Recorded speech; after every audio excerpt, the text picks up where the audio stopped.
Oscar Grant's life was worth a hell of a lot more than 2 years. And I don't think I have to tell you that.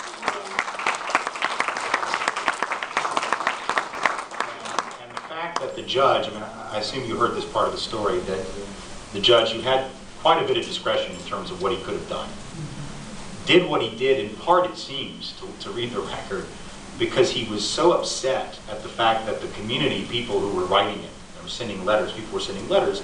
And obviously, look, a judge is not supposed to just do what he does or she does because of the letters running 10 to 1 one way or the other. That's not what a judge is supposed to do.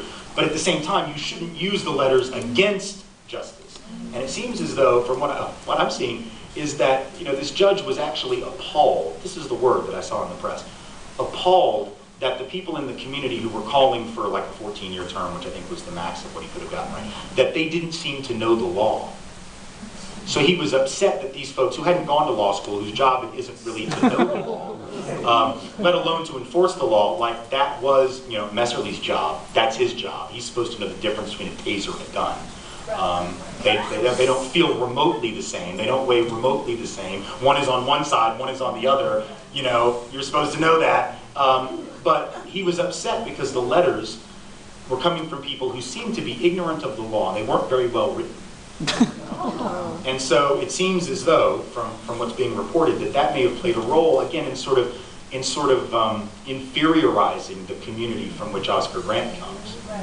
Inferiorizing the people who were calling for justice in that case, and as is so often the case, siding with law enforcement. And I think that another truth that we have to keep in mind, what was so interesting to me about this story and the way it was handled in the media, once again, what was the big question everyone was asking in the wake of this verdict? The big question was, well, now are the black folks going to burn stuff? That was the question. Are the black and brown folk going to burn Oakland to the ground?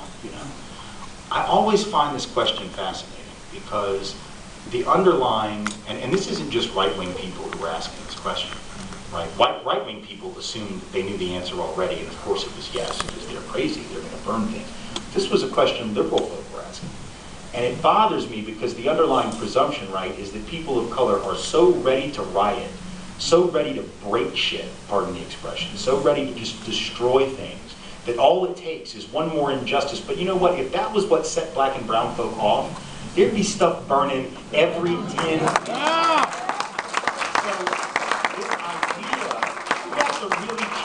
This mentality that sometimes we fall into. I remember back when the Amadou Diallo verdict came down, right? People said the same thing. Are they going to burn New York? And my thing was, why do you assume that people of color stuff a lot, and they don't burn stuff that often? Now, what I think we need to really be having a conversation about,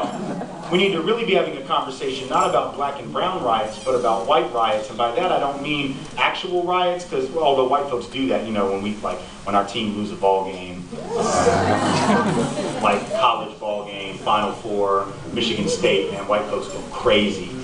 There in particular, and a lot of other schools, there's been 150 white riots, actual physical riots on college campuses in the last 15 years. You probably didn't hear about any of them in the media, or at least not very much. So I do think that's important, but I also think we've got to realize that there's a form of rioting that doesn't involve burning and destroying buildings, and it's going on. That's what I Want My Country Back is. That's what the Tea Party is. That's a form of a white riot. That is white folks saying we're going to take our toys, and we're going to take our toys and go home. And by toys, we mean our money, and we mean our school books, and we mean our media, and we're going to essentially dictate the terms of the social reality, which is what anybody who engages in a riot is trying to do, is to influence outcomes and to influence policy and to change the social reality. And when you have power, you have the ability to riot that way. When you sentence the killer of Oscar Grant to 2 years, that is a form of white rioting. That is a form of saying, we will reestablish order and normalcy in the way that we see fit. And so I think that conversation has to be on that level.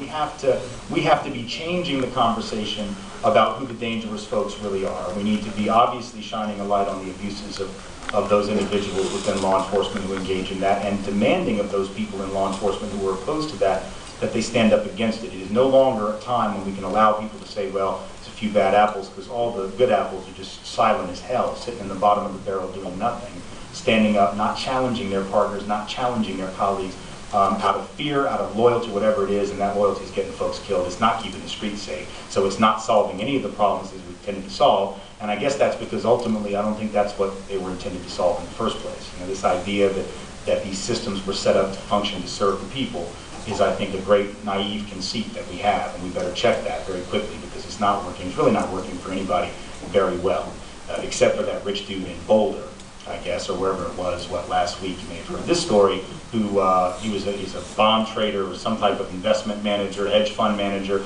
makes billions of dollars for his clients and for himself, and he hit somebody going too fast, speeding, hit somebody on a bike, I think it was, and then left the scene, hit and run, took off. This guy that was hurt broke all kinds of bones. He was horribly injured. He's got major damage to his spleen, his liver. He's been in the hospital for a very long time, and the DA just decided they're not going to press felony charges. It'll be a misdemeanor because, to give you a sense of how the system works, because if you convict him of a felony, it might affect his future earning potential. And that would hurt a lot of people, such as his clients, and it would also make it harder for him to pay back the victims. So in order to allow him to pay adequate restitution, he has to be allowed to not have a felony conviction, because nobody will want to invest with a guy who's got a felony conviction, because they'll think that might say something about his character. So we're going to let him essentially skate free. He's probably not going to do any time at all. He'll have a misdemeanor on his record. He'll be able to keep making billions, and that way, you know, the victim will be made whole. That's justice in this country. So I hope you understand. That's what we're looking at. Thank you all so much for being here.